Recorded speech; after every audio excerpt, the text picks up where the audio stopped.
Friends, तो आज आपके सामने फिर मैं जो वीडियो लेकर आया हूँ ना, वो है आपका गणित का, क्लास 10th का आपका गणित। ठीक है, क्लास 10th का आपका गणित। तो गणित में आज हम बताएंगे प्रश्नावली 3.3 का मैं फर्स्ट सवाल लगा चुका हूँ, जो कि प्रतिस्थापन बेसिस समीकरण हल करना होता है। आज हम तीसरी सवाल लेकर आएंगे। दूसरी सवाल में केवल एक ही सवाल है, मैं उसको नहीं लगा रहा हूँ। ठीक, मैं तीसरी सवाल डायरेक्ट लगाता हूँ, क्योंकि तीसरी सवाल में आपका कई ऑप्शन है, मतलब फर्स्ट सेकेंड थर्ड इस तरीके से रोमन अंक भी आपका लिखा हुआ है। पहली सवाल दूसरी सवाल इस तरीके से, उसमें कुल 6 सवाल हैं।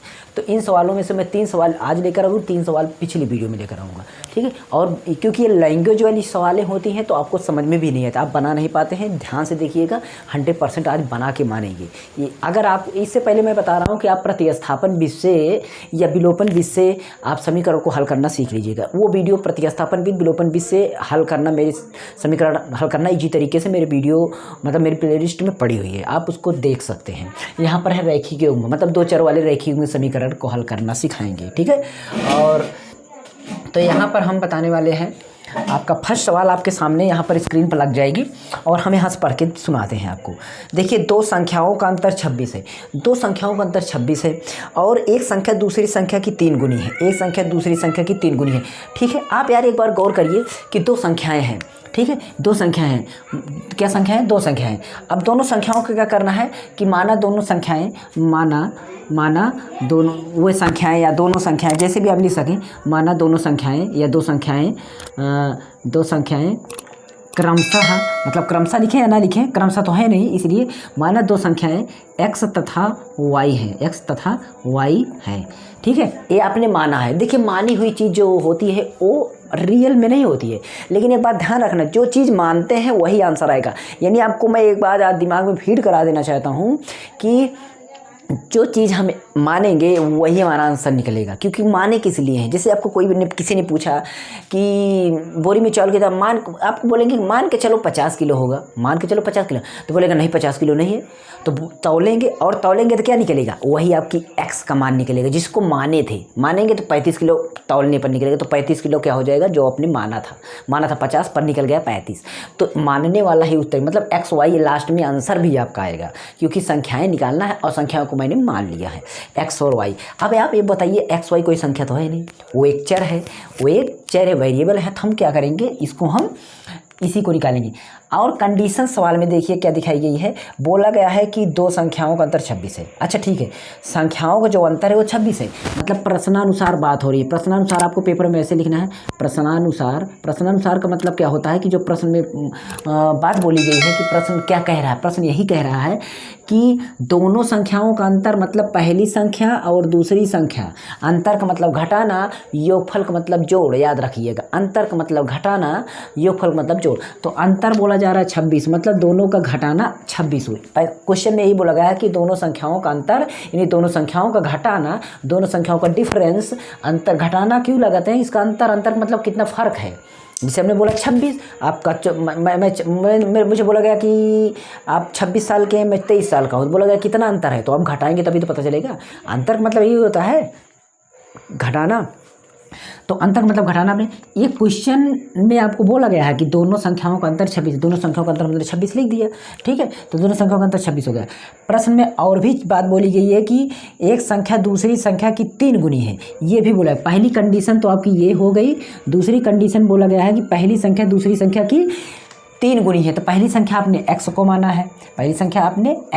है, तो ये हो गई पहली संख्या, और दूसरी संख्या की 3 गुनी है। दूसरी संख्या y है, उसका 3 गुनी का मतलब गुना, इसमें 3 से गुना। बीच में कोई संख्या हो, कोई गिनती हो और कोई XYZ हो, मतलब कुछ भी XYZ मतलब A से लेकर के Z तक वेरिएबल, मतलब चर और अचर के बीच में हमारा गुणा चिन्ह होता है। इनके बीच में क्या होता है, जैसे आपने यहाँ पर लिखा 6x², तो इसके बीच में गुणा है, सभी एक अगर आपका अल्फाबेट हो और एक गिनती हो तो इसके बीच में गुणा होगा। ध्यान में रखना, ये आपको काम आएगा, नहीं तो कन्फ्यूजन बनेगा।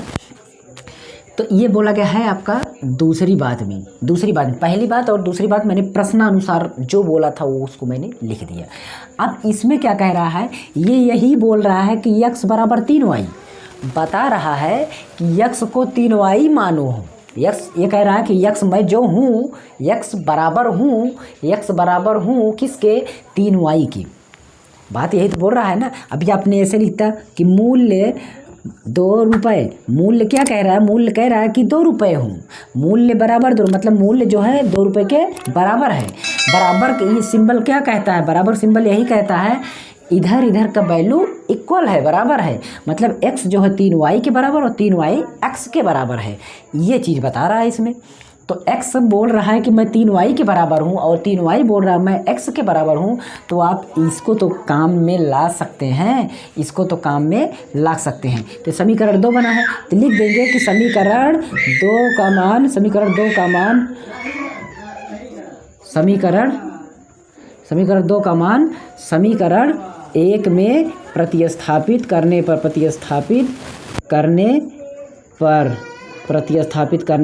ठीक है, प्रतिस्थापित करने पर। अच्छा, समीकरण 1 ये है और इसमें बोला गया x का मान, मतलब x का मान निकला है तो x की जगह रखेंगे, मतलब हमारा समीकरण जो है 1 यही तो है आपका, ये इतना, तो x की जगह यहाँ पर रख देते हैं क्या, 3y रख दिया, माइनस y बराबर 26। तो ये हो गया हमारा। अब इसको जो है ना, इसको हम हल करेंगे, इसको क्या करेंगे, हल करेंगे। यहाँ पर 3y और यहाँ पर y, 3y और y बराबर, 3y और y बराबर आपका कितना है, इसको हम घटा लेते हैं, इसको क्या करते हैं, घटा। अब ये 3y है, अब बोलेंगे सर ये 1y है कि नहीं है, आपको यही कन्फ्यूजन होता है। यहाँ पर देखिए, जहाँ 3 लिखा है यहाँ कुछ नहीं लिखा है, कुछ नहीं लिखा है तो 1 होता है, जहाँ पर कुछ नहीं होता वहाँ पर 1 होता है। अच्छा बताइए कितनी पेन है, क्या आपको इसको गिनना पड़ा, नहीं, आप वैसे ही जान लिए कि ये कितनी पेन है, 1 पेन है। अगर मैं ऐसे रख दूँ कितनी पेन है, आप इसको अपने दिमाग में काउंट करेंगे, 1 2 काउंट करेंगे, ये मान के चलिए आप इसको अपने दिमाग में क्या करेंगे, काउंट करेंगे 1 2, मतलब जब 1 से अधिक हो जाती है उसको काउंट करना पड़ता है, तो मतलब उसको लिखना पड़ता है, पर 1 जो है लिखने की ज़रूरत नहीं होती, क्योंकि 1 पेन है तो है। यहाँ पर y इसलिए y लिखा है अकेले में, तो इसका मतलब 1y है, तो 3y और 1y में घटाएंगे, जब घटाएंगे 3 में से 1 तो इसमें बचेगा 2y, कितना बचेगा, 2y, और 2y बराबर इधर 26 है, 2y 26 के बराबर है, 1y कितने के बराबर होगा, आप बताइए कि 2 आम 26 रुपये का है, तो 1 आम कितने रुपए का, आप खुद पकड़ लिए ना, 13 रुपये का। तो ऐसे भी काट सकते हैं, यहीं से आप काट सकते हैं, नहीं तो y को आप यहीं रख लीजिए, ये 2 जो चिपक की जो चीज़ें लिखी रहती है, जो चीज़ें दीपक की लिखी रहती है उसको आप बटा में लिख सकते हैं, 26/2, इसको काट दीजिए तो y बराबर आ गएगा 13, ठीक, 13 आ जाएगा। चलिए, तो बात को समझ गए होंगे। जो संख्या चिपक के लिखी रहती है वो संख्या अगर इधर जाएगी तो ये अगर एक ही संख्या है तो ऊपर है तो ये नीचे जाएगी, नीचे रहेगी तो ऊपर जाएगी, पर एक संख्या हमेशा ऊपर होती है अंश में, तो ये ऊपर थी, यहाँ चिपक के लिखी रहेगी तो बटा में, दिमाग में बैठेगी चिपक के लिखी रहेगी तो उसको बटा में ले जाएंगे और काट देंगे 2 से, तो 13 दूना 26, 2 1 कम 2, 2 3 6, इस तरीके से y बराबर 13 आ गया, y बराबर 13। अच्छा बताइए, y बराबर 13 आपका निकल गया, तो एक संख्या तो आपकी निकल गई, क्योंकि आपने माना था कि वो x और y है, y तो आपका निकल गया 13, लेकिन ये x नहीं निकला है। अच्छा, आपने इसको यूज किया था, इसमें रखा था, आपने इसको इसमें रख दिया था, तो ये है, इसको हल कर दिया, तो ये तो खत्म हो गया। अभी इसको इसमें तो कुछ नहीं रखे, तो आप इसमें कुछ रख दीजिए, इसमें कुछ रख दीजिए। तो यहाँ पर लिखेंगे y का मान समीकरण 2 में रखने पर या प्रतिस्थापित करने पर, आपको प्रतिस्थापित लिखा है क्योंकि प्रतिस्थापन विषय है तो प्रतिस्थापित लिखना पड़ेगा, और अगर कुछ भी नहीं लिखा है तो आप रखने पर लिख सकते हैं, विलोपन लिख। तो यहाँ पर देखिए रखेंगे x बराबर 3y है, y की जगह रख देते हैं 13, तो x बराबर हमारा कितना गया, 13 39, कितना गया 39। तो अतः लास्ट में जो लिखेंगे, लास्ट में यहाँ पर जो लिखा जाएगा उसको हम इस तरीके से लिखेंगे, अतः संख्याएं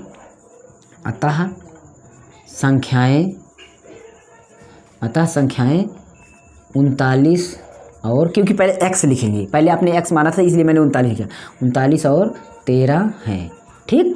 अब बात को समझ गए, कहीं पर दिक्कत हो तो दूसरे सवाल में आपको समझ में आ जाएगा कि आखिर कैसे समीकरण बन रहा है। दूसरे सवाल लगाते हैं, यहाँ पर स्क्रीन पर लगा देते हैं, वीडियो लंबा होगा पर आप 3 सवाल बताएंगे, एकदम देख लीजिएगा, फिर 3 सवाल बचेगी, उसको नेक्स्ट वीडियो में रहेंगे। अच्छा लगे तो लाइक शेयर कमेंट कर देना, और मेरे सेकंड चैनल की लिंक नीचे डिस्क्रिप्शन, प्लीज़ सेकंड चैनल को भी सपोर्ट करिए, उसको भी आप लोग सब्सक्राइब कर दीजिए, उस पर भी वीडियो अपलोड होती रहती है बीच बीच में, तो मोबाइल कंप्यूटर टेक्नोलॉजी वीडियो पड़ती है, तो इसको आप सपोर्ट करिए, और इसमें अगर अच्छा लगा हो तो आप नाइस सर लिख दीजिएगा, ओके। तो चलिए अगली सवाल पर बढ़ते हैं।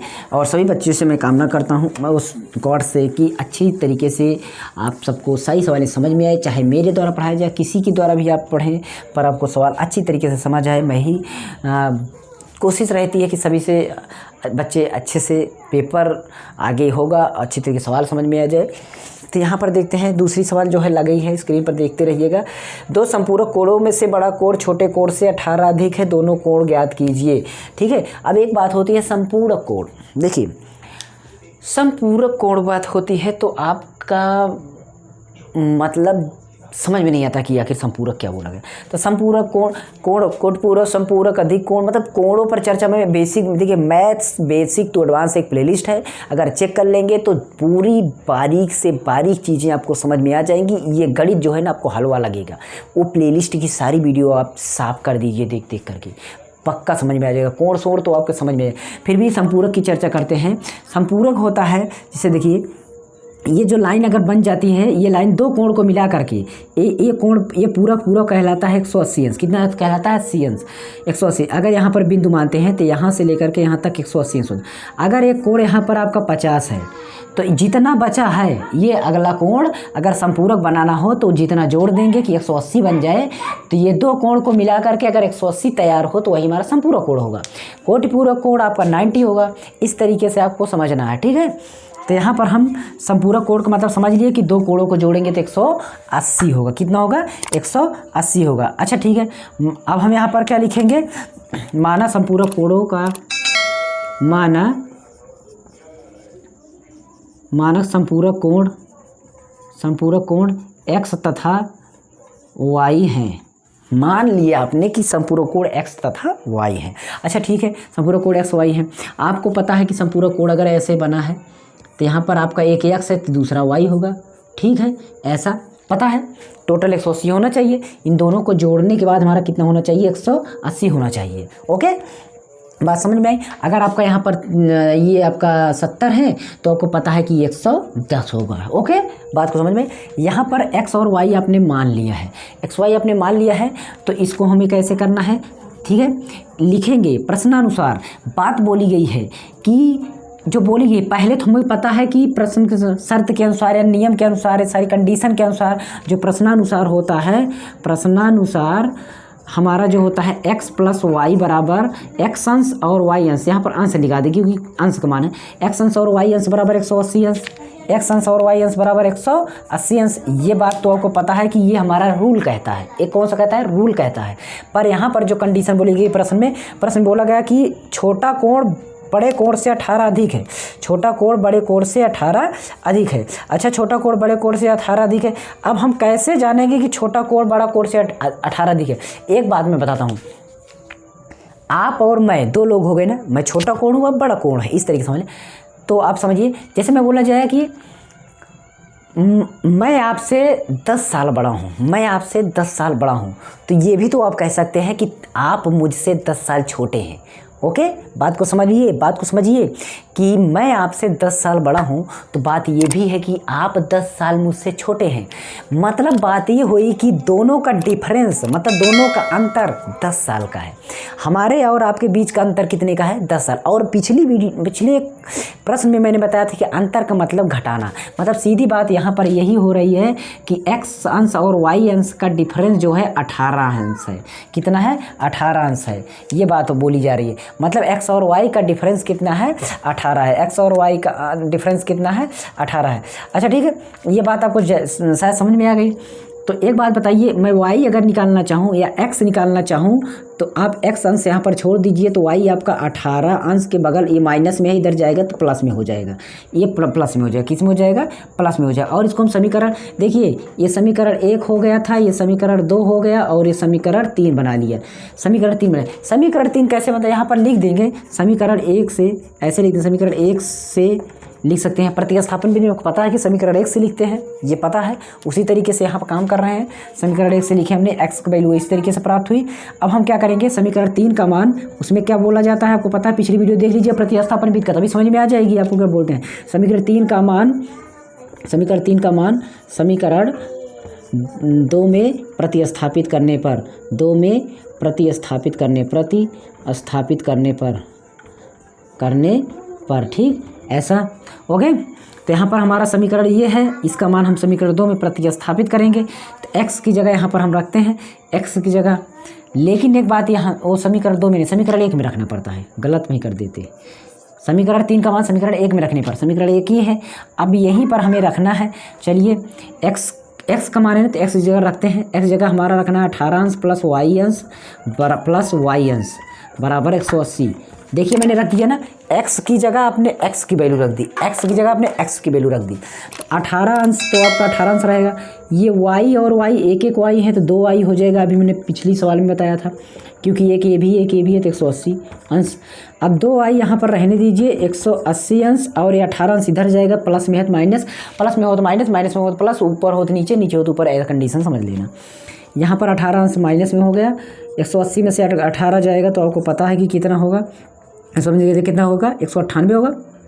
198 कहाँ होगा, ये माइनस में कुछ मिस्टेक,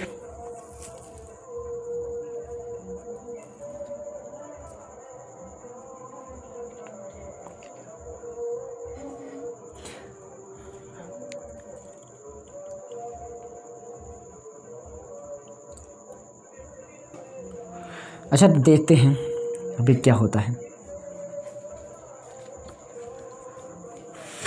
118 जाएगा, 8 गया, 2 बचा, यहाँ पर आपका कितना बचा है, 7 में से 1 गया तो 6 बचा और 1 बचा, ठीक।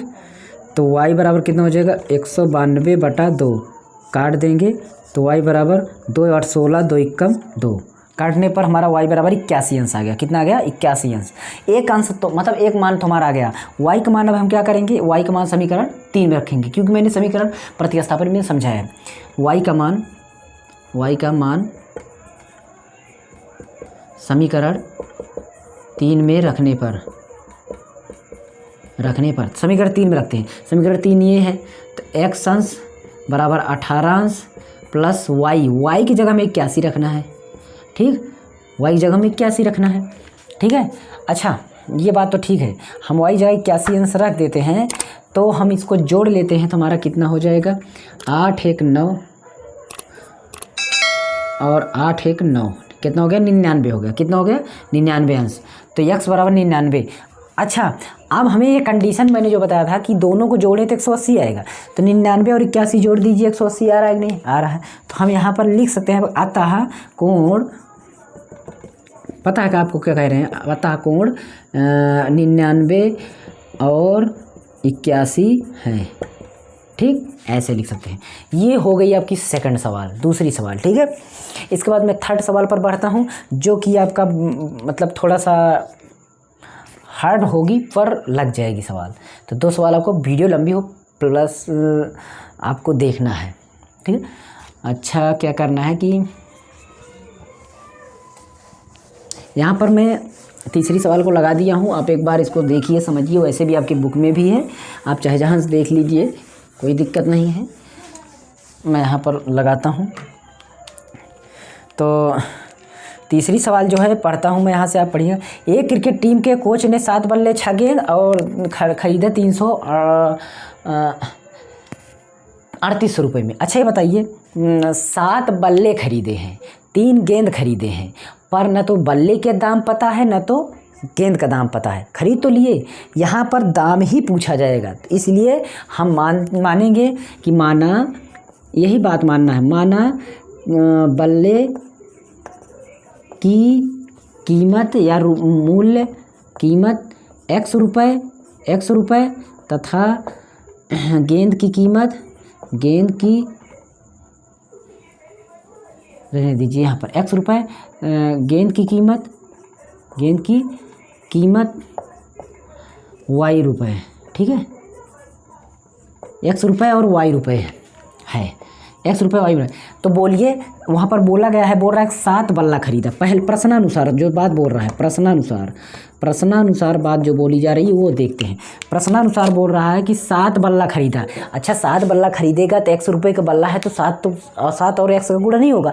आप 4 रुपये का बल्ला खरीदे हैं तो 7 बल्ला खरीदो, 7 चौक 28 रुपये नहीं होगा, तो बल्ले और रुपये का गेंद का गुणा होगा, तो 7 100 गुणा करेंगे तो 7 100 हो जाएगा। इसी तरीके से कितनी गेंद खरीदे हैं, 6 गेंद खरीदे, 6 गेंद वाई हो जाएगा, 6 वाई के गुणा कर देंगे तो गेंद का मूल्य निकल गया। और टोटल मूल्य आपने 7 बल्ला खरीदा, पता नहीं कितने रुपए में, मैंने बोला 100 रुपये में, तो 7 100 का गुणा कर दिया तो 7 100 रुपये का हो गया, 6 वाई के रुपये हो गया। दोनों गेंद और बल्ले की कीमत मिलाकर आपने 3800 रुपये दिया था, तो आप यहाँ पर 3800 रुपये लिख देंगे। 3800 रुपये को हम ये मान लेंगे, समीकरण मान लेंगे। क्या मान लेंगे, समीकरण 1 है। ठीक है। अब इसके बाद जो दूसरा प्रश्न, ये प्रथम शर्त के अनुसार बोली जा रही है, प्रथम शर्त के अनुसार, द्वितीय शर्त के अनुसार, इसको हम इस तरीके से भी लिख सकते हैं। द्वितीय शर्त के अनुसार ऐसे भी लिख सकते हैं। द्वितीय शर्त के अनुसार, ये प्रथम शर्त के अनुसार लिख सकते हैं। प्रथम शर्त ऐसे भी लिख सकते हैं, प्रश्न ऐसे भी लिखा जाता है। तो प्रथम शर्त में ये हो गया। द्वितीय शर्त में क्या होता है, द्वितीय शर्त में बोला गया है 3 बल्ले तथा 5 गेंद 1750 रुपये में खरीदे गए। 3 बल्ले तथा 5 गेंद, तो 3 बल्ला का मतलब 3x प्लस 5 गेंद मतलब 5y बराबर आपका बोला गया है 1750 रुपये में खरीदे। ये समीकरण 2 हो गया, ठीक है। अच्छा ठीक है, समीकरण 2 आपका ये होगा। अब क्या करेंगे, समीकरण 1 तथा 2 को हल करने पर, समीकरण 1 तथा 2 को हल करेंगे। समीकरण 1 2 को हल करेंगे समीकरण 1 से या समीकरण 2 से, जिससे चाहें उससे। समीकरण 1 से लिख देते हैं, प्रतिस्थापन बिंदु समीकरण 1 से, ठीक है। समीकरण 1 से, तो समीकरण 1 से हम किसी का मान निकाल लेते हैं। जैसे 7x यहाँ पर छोड़ते हैं तो यहाँ पर हम क्या करेंगे, 3800 ये प्लस में है तो इधर जाएगा तो माइनस हो जाएगा, और ये x जब इधर छूटेगा तो 3800 का बटा 6y का यहाँ पर 7 बटा में चला जाएगा। ऐसा निकालना मैंने प्रतिस्थापन विषय समझाया, पिछली वीडियो देखिए, उसमें मतलब पिछली सवाल 3.3 का फर्स्ट सवाल देखिए, समझ में आ जाएगा। कठिन से कठिन सवाल बताया हूँ।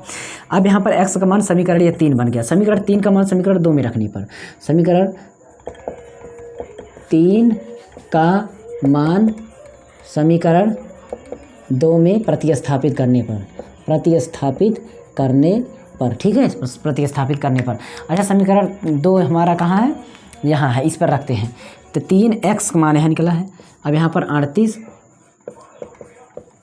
बटा और प्लस 5y बराबर 1750, ठीक है।